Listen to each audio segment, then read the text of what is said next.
My sister's husband lost his mind when I revealed that I was in a romantic relationship with someone else. This is just a vent post, but any advice would be appreciated. Context: I'm Ashley 17F. My sister, who we'll call Jess, 25F, has been married for 2 years to her husband, Jake, 34M. They got together when she was just starting college, and have been together since. As far as I know, they've never had any problems, and anytime they came around to visit they literally seemed like the model relationship. My parents never really made any of the right choices in life, and because of this my sister basically raised me herself. I'm so grateful to her for this, and I know that she had to make so many sacrifices to be able to do so. When she was in college, I'd make sure to call her at least like 3 times a week just to get updates and see how she was doing. In these conversations she'd talk about schoolwork, what she was planning to do, and then she'd talk about Jake. She described him so wonderfully that it literally upped my own standards of love. For example, all the flowers she got, all the beautiful dates she went on, and how he treated her so amazingly. After living with my parents who should have gotten divorced a long time ago, I wasn't someone who had a guide of what a healthy relationship should look like, so I became quite close with Jess and Jake. It had always been me and my sister growing up, so when she introduced me to Jake it felt like I finally had an older brother. Eventually, Jess and Jake moved in together, got engaged, and now they're married. My parents ended up kicking me out because I refused to pay them rent. I have a job at a luxury horse ranch, and there's a few perks. They'll let you use their horses to practice. They'll offer free lessons with a riding instructor. And all around I just love my job too much. I didn't want to leave it. Due to these perks, though, my pay isn't that good. And for how much my parents were asking for, I'd have to get a second job, or quit to find one that pays enough. So I found myself living with Jess and Jake. Jake works from home, so unless he's taking Jess out, or at the gym, he's at home. He makes enough money doing whatever it is he does. I have no idea what he actually does, but Jess told me that it was his family's company, so that explains it, I guess. Recently, they came to me and told me that they were expecting, and obviously, I was very excited for them. But my sister has had a few miscarriages in the past, and we needed to be extra careful with her. This has turned out to be a very complicated pregnancy for my sister, even in these early stages, so it's very high risk. Hopefully, this is enough for you to get a clear idea of what's going on. My parents had an old car that I was allowed to drive to work and school, but after they kicked me out I could no longer use it. This was a bummer as I always liked the sense of freedom that having a car gave me, but whatever, I'll get over it. Jake insisted that he would start taking me to school in the morning, and then driving me to and from work. I was extremely grateful for this because I didn't have to take the bus or walk. So after Jake finished his daily routine at the gym, he would head home, shower, get me Starbucks, and drop me off at school. And then in the afternoon he would pick me up from school, and then drive me to work. At the end of my shift, he was usually waiting outside or on the way, so it was really a great help, and I was so thankful that he would take so much time out of his day to help me. In the car, we'd end up talking and having conversations, whether it was about Jess or the plans for the baby, but he'd always ask me if I was dating someone, or had a crush on them. He'd wink and be like, "You're so beautiful, it's not possible. There's got to be something you're hiding from me. Come on, you can tell me. You know I can keep a secret. Just tell me." I mean, there was a guy, I'll give him that, but it was too early to talk about. Which meant I ended up being vague because I didn't want to lie to him. Basically just playing coy, and not answering any of his questions with too specific of an answer because I just didn't feel like jinxing myself. Eventually, Alex, 19M, the guy that I was talking to, asked me on a date. His family owned the ranch that I worked at, and so we ended up spending a lot of time together while I was working. Usually, during my shifts he would come and help me out, or we'd go riding together. I was really excited, and on the way home after my shift, I ended up telling Jake. He immediately went cold? I don't know how else to explain it, but there was no longer a familial warmth. He started asking a lot of questions, very matter-of-factly, and I answered because I figured it was just the protective older sibling thing, and that it might take some time for him to get used to it. But then when I told him that we'd been talking for a month or so he freaked out, and got really angry. I ended up crying when he started calling me a liar and saying that I've been trying to hide this from him. The one thing that stayed on my mind since is that he literally said, "What about us?" Which has left me so confused, because what does he even mean? The worst part is that now, because of how he acted, I'm overthinking a lot of what has happened since I came to live with them. There's a pool in the backyard of Jake's house, and sometimes I'll go out there to swim or just to lie out there and tan. However, I've now come to realize that any time I went out for a swim, or tried to sunbathe, that Jake would make an excuse to come and do something outside, whether he'd start up the grill, or mow the lawn. I get that feeling that I was being watched, but a few times, he just started swimming with me, but I figured he was just trying to work out like me. After I get out of the pool, I go to take a shower in the hallway. Jake and Jess have their own connected to the master. After I'm done with my shower, I would go to my room, and then get changed and sleep. Sometimes though, in that short distance between hallway and room, in which I'm wearing nothing but a towel, Jake would be waiting for me, and then he'd say goodnight, which I would say back to him. But now I'm wondering if there was another reason for that. I don't want to bring these concerns up to my sister because of how fragile she's been recently. This pregnancy is really hitting her hard, and I just don't want to say anything because it could end up hurting her or the baby, and I just need an answer as to whether or not I'm overthinking. More info. I really didn't even consider the fact that my sister could take his side over mine, but after everything I've read in the comments, it makes me think I should start collecting that evidence. Also, I will definitely try my best to switch the dynamic between him and me without raising red flags. I'm more than willing to tell my sister if I feel like there's any immediate danger, but as I said before, I don't think he's that type of person.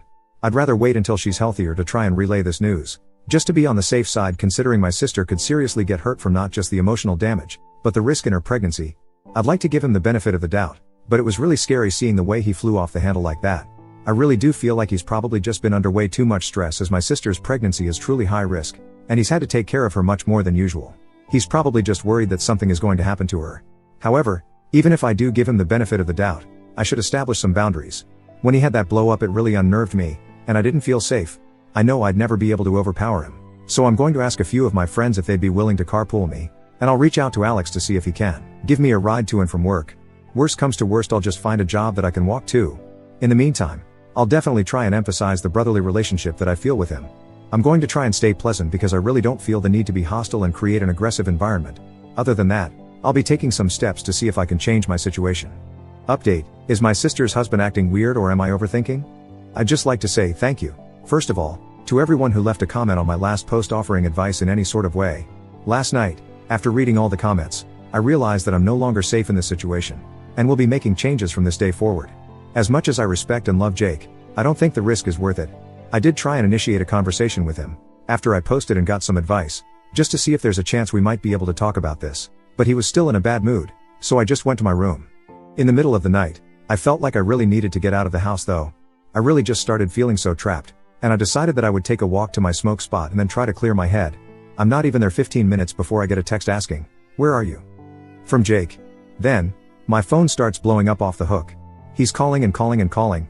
I don't think I can describe the fear going through me. I wanted nothing else in the world than to be left alone. Eventually, I picked up the phone, which led to a flurry of insults being thrown my way. Apparently, I'm an effing princess who always gets her way, and how I deserve to be treated like the slut I am. Then, he told me to send him my location, which absolutely was not effing happening. So I told him to take a breather and think about what he just said to me. I did end up calling Alex afterwards, who thankfully picked up, and explained everything to him. I'm really not sure how much he understood, considering I was literally shaking and crying so violently, but he ended up driving over to my spot, and asking a few more questions about the entire situation while he tried to calm me down. I was able to relax, eventually, and told him everything again with a clearer head. Throughout all of this, my phone had been ringing off the hook, but assuming that it was Jake, I just let them keep going. Eventually, I can see that it's my sister's phone calling me, and despite knowing that there was a good chance that it was Jake on the other end, I still picked up. It was indeed Jake, who unleashed another flurry of insults at me, loud enough for Alex to hear, and take the phone from my hand. He told Jake to shut the fuck up, and that I'm safe, then hung up. Afterwards, he just told me that it was going to be okay, and not to worry about it.